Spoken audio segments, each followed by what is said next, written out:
Məncə hər kəsin gecə spagetti yemə pərələri gəlir. İndi sizə onun reseptini verəcəm. Mən necə hazırlayırımsa.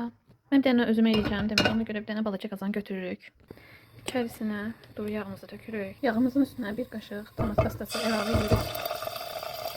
Sonra bunu yaxşıca qovururuq və qarışdırırıq. Sonra üzərinə duz, bol qəşəng duz. Bunun da üstünə su kimi oldu. İndi baxanlar deyəcək ki, bu nədir? Bu su oldu axı.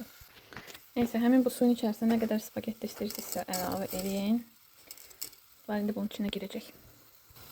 Spagettimizi de əlavə etdik. İndi bunlar inşallah qazanın içərisinə girməlidir. Allah'ım yarabbim.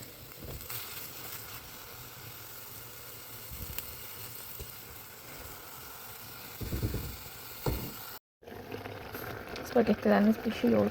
Biraz da suyu çekesin, çok suludur. Ya da çəkilməsin. Belə qəşəng.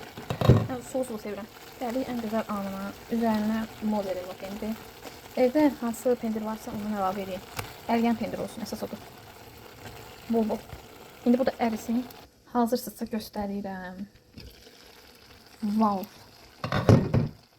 Bunu bir sən necə yiyəcəm? Bəh. Çox gözəldir.